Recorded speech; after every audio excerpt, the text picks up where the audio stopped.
So today I'm going to be opening or unboxing my first ever sponsored video. Yay! So thank you to Mars Hydro for sending over a grow light for me to test and for me to show you guys and to explain to you guys how to use them.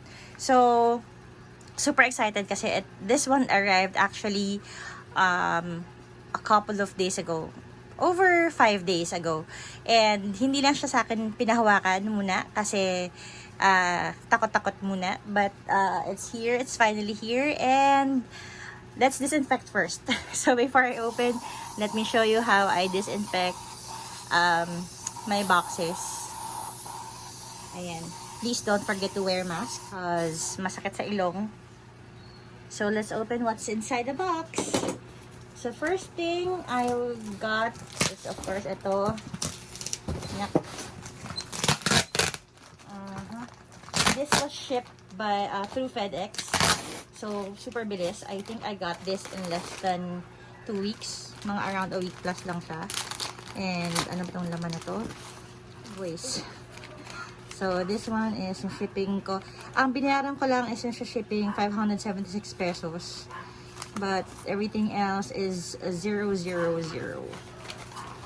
Ayan, gate pass, Bureau of Customs. So may custom certificate siya. Ayan. And then import declaration entry. So all the necessary documents are here. Ayan. There. Okay. So put that aside. Let's see. Let's open. Be careful when you're opening anything electrical. Kasi baka mamaya pag medyo mahaba yung blade mo, when you slice it open, baka may tamaan kang wire. So be careful when you open it. Make sure it's just shallow.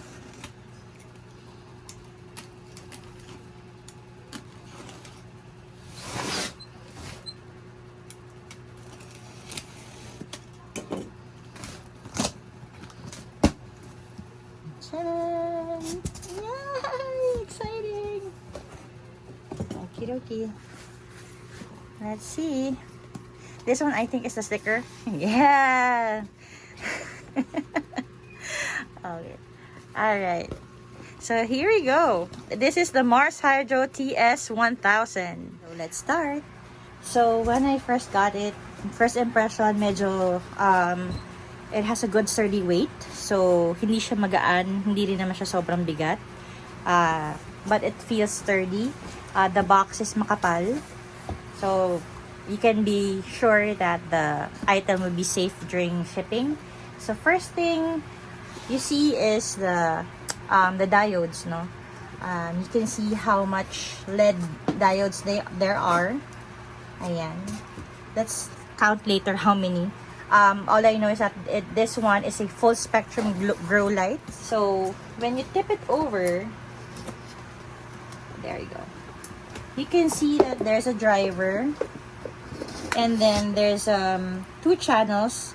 So you can add 2 more here with this one. Attach 2 more here, and then yung on and off button niya, and of course yung dimmer setting niya. So you can actually use a dimmer kapag kunyari pag haworthy lang or pag lit ups lang, so you can you can change the intensity of the light. The reflector hood is made of aluminum, so this one will reflect the light para hindi ka magkakaroon ng loss of light pagdating dito, no? Ibabalik niya yung bato ng ilaw. So good. And then there are certain attachments for the grow light. You have your, of course, your power cable. Very sturdy feel, makapal siya. Ayan. And then you have your pulleys, so you have 2. Yeah, and then the connection cables. Ayan. There you have your cables here, and then your pulleys. So kapag i-adjust mo yung height niya, you just have to pull this one. Madali siyang i-pull, and later I'll show you guys how. And of course, the user's manual. Medyo nalukot lang. So the user's manual basically will explain to you what the grow light is capable of doing. kung anong kaya niyang gawin and para saan yung bawat switches niya.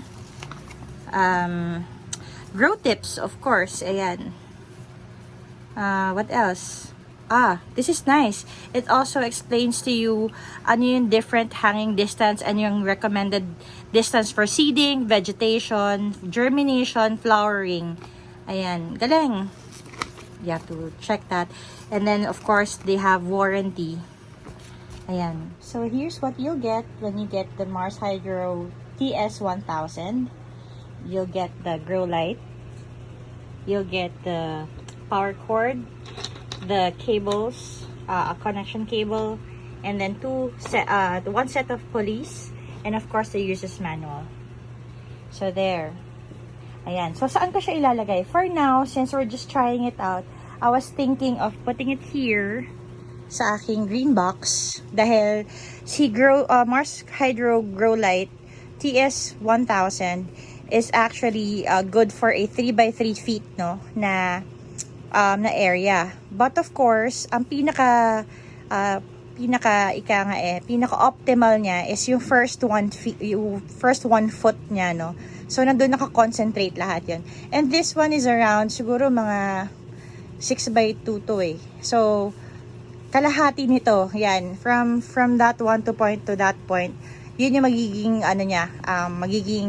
area niya. And of course, yung height distance niya as recommended by Mars Hydro is 12 to 18 inches. So, ngayon, tatry muna natin yung 18 inches and then we'll see from there kung kakayanin ng plants or kung kakailangan na niya pang iakyat or ibaba. So, for this one, since medyo halo yung nasa grow box ko, we'll see kung ano yung mga kailangan ko tanggalin just in case na medyo malakas yung grow light, no? So, let's do it!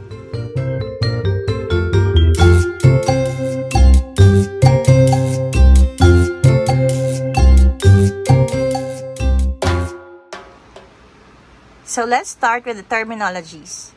So when you're actually in the market already to look for grow lights or to buy grow lights, you might encounter certain words or certain symbols that might be parang medyo ma-confuse kayo, no? But let me help you guys understand what it's all about and ano yung mga meaning at saka yung mga definition ng mga terms na yun and what it actually does, ano yung nagagawa niya para sa halaman. So, the first word that you might encounter is the word PAR or PAR. So, what does it stand for? PAR or PAR stands for photosynthetically active radiation. It's actually the wavelength range, no, that the plants tend to use. And it also is ito rin yung nagdedetermine ng quality ng amount of light that hits the plant. So, basically, what it's trying to say is that hindi lahat ng spectrum ng ilaw na-absorb ng plant. So, meron lang siyang certain level or certain, may certain wavelength lang siya, which is 400 to 700 nanometers. So, makikita nyo dito sa photo, no, I'm showing you a spectrum analysis of Mars Hydro. Makikita nyo yung blue wavelength, yung red, yung green, and yung yellow. So, what does it mean? The blue stands for, if you can see the peak, no, makikita nyo sobrang taas niya. It means the Mars Hydro TS1000 has a very solid spike on the blue wavelength, which is, ito yung spectrum of light na inaabsorb ng halaman, which is, responsible for growing or vegetation. So, ito yung nagpapalaki kung for seedlings, for seeds, germination, as well as for para mas dumami yung dahon niya. Yan yung wavelength na kailangan para mas dumami, lumaki sila. Yung red naman, on the opposite side, makikita nyo, no, medyo mas mababa siya, pero mas malapad. This wavelength of light is actually responsible for flowering and blooming. So, this is for reproduction na. So, 'di ba ang mga halaman may parang season din siya, 'di ba? Ganun din yun ang maganda kay doon sa red part ng wavelength. Ito kompleto siya ng nako-cover, no. The TS1000 actually covers the 500 to all the way to the 700 nanometer wavelength. So, covered niya both vegetation and blooming phase, the blooming cycle of the plant. So, it means napapalaki niya yung halaman at saka mapapabloom niya rin yung halaman. So, mabibigay niya yung full cycle or yung buong effectivity na parang natatamaan din sila ng araw. Ayan. So, next word that you might encounter would be the PPF or the photosynthetic photon flux. Phew! What a mouthful! So, basically, ano ba tong PPF na to? So, makita nyo sa illustration na nakikita nyo ngayon, yung parang rain na yan, ano? Just imagine that rain. It is the amount of power produced by the grow light each second, but not the amount of power that the plant receives. So, ano yung binubuga na power ng grow light? Yun yung PPF. Okay? This unit of measure, baka makita nyo kasi yung symbol na to, no? Yung parang U, and then mol, and then /S. This one is called micromoles per second. So, ito yung unit of measurement ng PPF ng isang grow light. So, makikita nyo ngayon kung ano yung kanyang photon flux, kung ano yung binubuga niya na amount of power. Ayan. So, ano ba yung importansya or what's the importance of the PPF? Because the next word that we will discuss is or the next term that we will be discussing is the PPFD. Ano naman siya? PPFD or the photosynthetic photon flux density. Kakapagod. So basically, it's the amount of power photons that actually fall on a given surface per second. So ano yung PPFD? Ito yung specific location na nagla-land sa canopy ng mga halaman. So, ito na yung photon of power or yung spectrum of light na nagla-land sa halaman. Ito yung tumatama. Parang ulan, di ba? Pagkalatang ulan, kahit na nandito siya, hindi siya masyado, pansin nyo ko, nandito yung ulan, ano? Dito siya babagsak una, marami. Yung sa gilid, hindi na masyado nababasa, right? Kasi mas nandito concentrated ang ulan, eh. So, yung ganun din yung buga ng ilaw. So, pakalat siya. So, what do I say? How do I say this? Okay. If mas nasa gitna siya ng grow light, mas nakatapat siya sa grow light, mas concentrated yung PPFD niya dyan. So, kapag miniter siya, kapag tinest siya, no, makikita niyo dito sa square na nasa photo nyo ngayon, pinaka-highest density is in the middle. And then, the farther it goes, the less PPFD or the quality of light it gets. So, meaning to say, whatever is on your 1 foot by 1 foot square, no, here, ito yung mga makaka-absorb ng efficient na ilaw. So, meaning ito yung may pinaka-quality yung ilaw na makukuha. The rest on the side, as long as tinatamaan pa rin siya and pasok pa rin siya sa scope ng grow light nyo, meaning may makukuha pa rin siya kahit paano. But here in the middle, ang maganda sa kanya is that itong gitna, nandiyan yung quality light. Ayan. So, let's say, Mars Hydro TS1000 is good for a 3 feet by 3 feet area. But syempre, yung sa gilid niya, hindi na ganun ka-efficient, no? Yung kanyang PPFD. So, let's say, 6 feet tong parang itong green box ko, 6 feet to.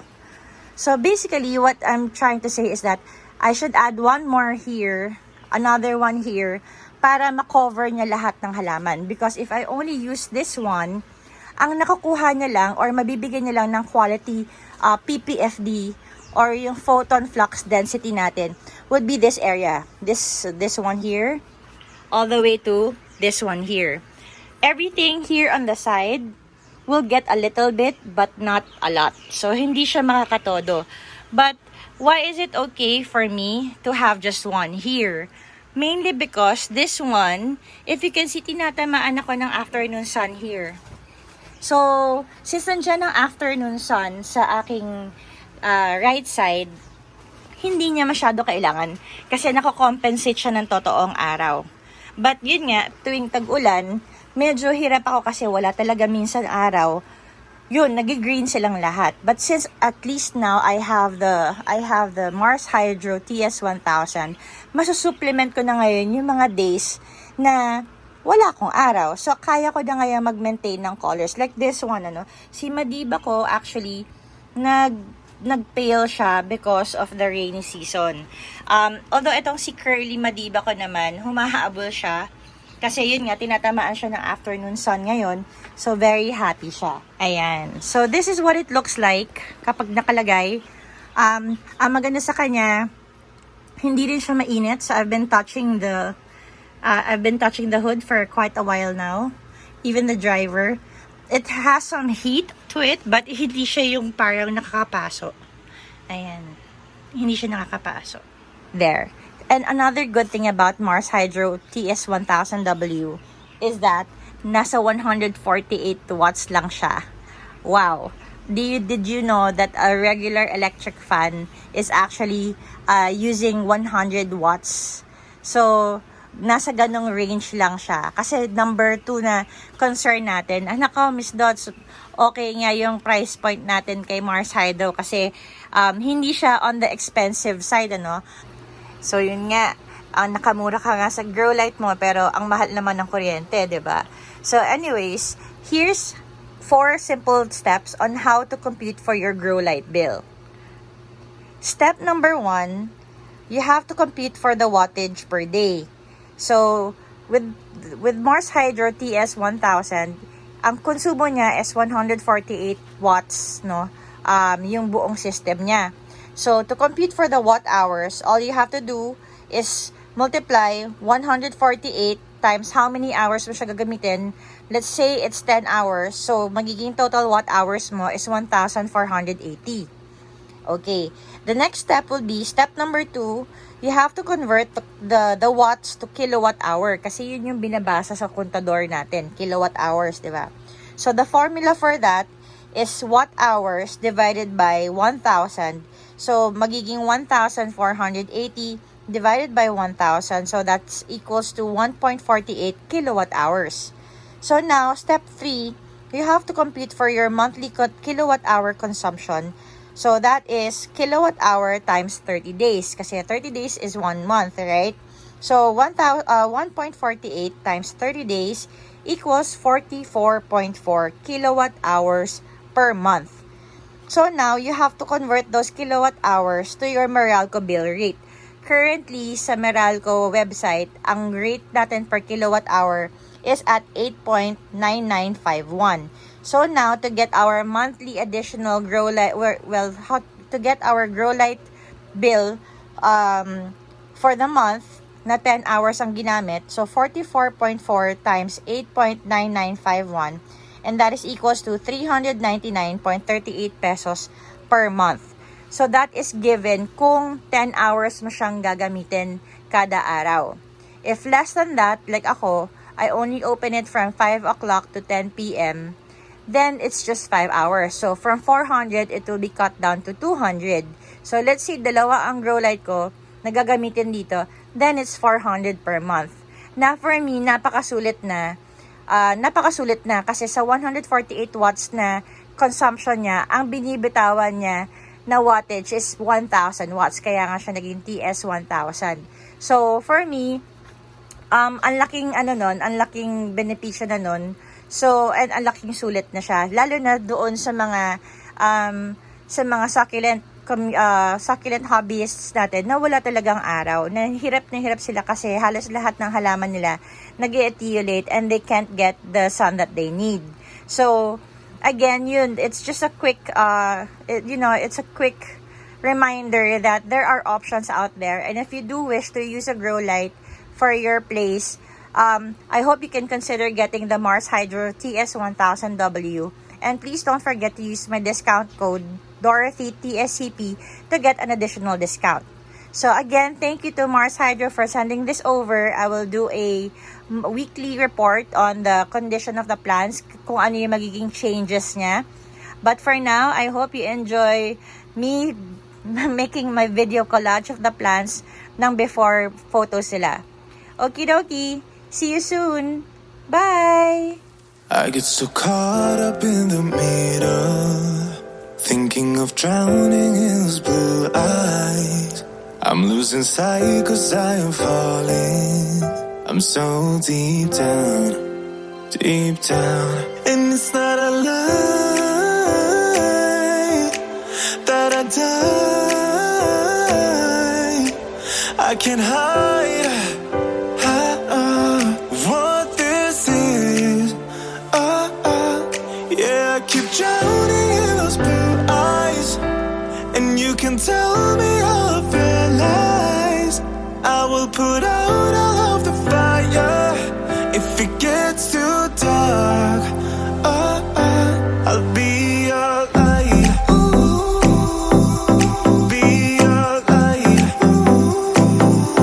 I'll be your light. If it gets too dark, I'll be your light. Be your light. I'll be your light. If it gets too dark, yeah, I can carry all that you've got. Two heavy hearts is not a lot. I will put out all of the fire. We stumble and fall, and it's not a lie that I die. I can't hide what this is. Yeah, I keep drowning in those blue eyes, and you can tell me all of your lies. I will put out all of the fire if it gets too dark.